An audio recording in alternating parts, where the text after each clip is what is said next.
come around this way if I was smart, but then he could have just flew his ship over here.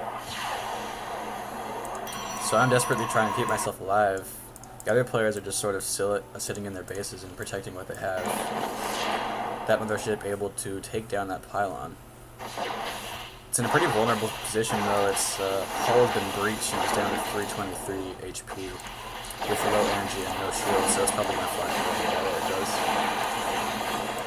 I'm thinking to myself, hey, I can't have this happen again, I'm going to bust down these rocks, but no, actually, moving up to his base is I'm kind of pissed at him. Maybe trying to pick off that mothership, but that's not going to happen.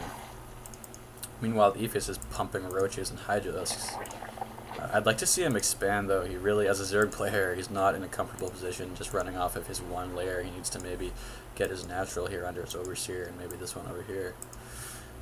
The Zerg players, or the Zerg race rather, in Starcraft 2 is not dissimilar from Brood War in that you need to get the economic advantage on your enemies as a Zerg, because really their tech is not built into their units. Their units are comparatively weak to the rest of the races, so you need an extra hatchery to kind of, or one additional hatchery compared to your opponents to get that sort of edge on the battle overall. So I live to fight another day, and my choke here is still intact, trying to set up this expansion because I'm kind of starved for minerals perhaps. Meanwhile, Mr. Mothership over here, Pinoy, using his mothership to cloak his main army. My observer is still in play, however. Ideally, it should be moving around trying to accumulate some more information, but it's just kind of chilling there. Oh, I do have a second observer here, actually, spotting this main army. So yeah, Pinoy is, looks like he's massing Immortals and Stalkers to accompany this mothership. Meanwhile, the Zerg player is just sort of, you know, kind of doing some decent macro. He's probably not going to take this game, however, if I was to make that conclusion. Fritz has got that one upgrade on his Stalkers with Blink researched.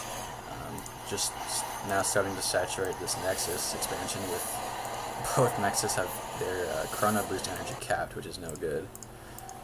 Myself, not too much better, but at least it's recharging. It's at 80 right now. Red's Nexus are also capped, so... Meanwhile, Pinoy's army is pressing on these rocks, trying to come back into my base. I'm pretty out of position here. Maybe I was trying to do some scouting, but now I realize that my base is in jeopardy.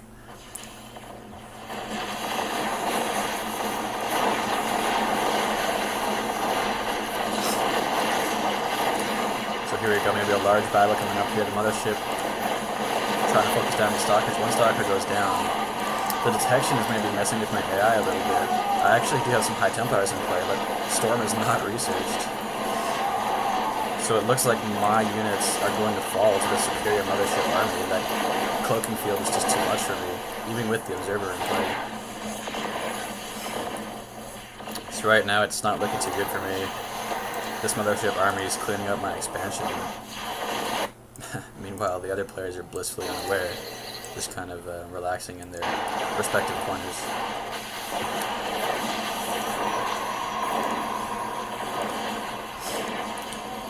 I suppose what I needed to do is, after seeing that mothership, I needed to respond accordingly. My mistake, if I had to say, was probably just sticking with Stalkers.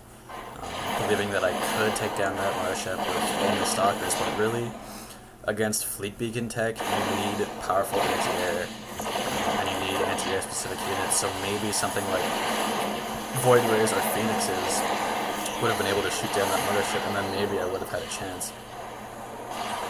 But really this looks like the end of Spiffy, as this cloaked mothership army is pushing in and sealing the deal.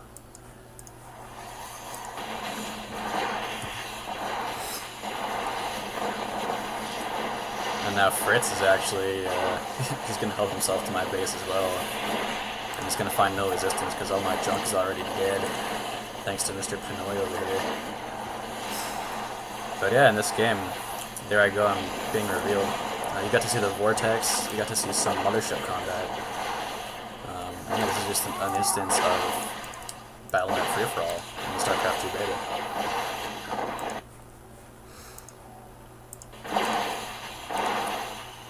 And I think this also proves that even if you are a less experienced player, you can still take games if you take the right tech and if you make the correctly ambitious choices. If I was to use that phrase. But anyway, yeah, there's a free for all.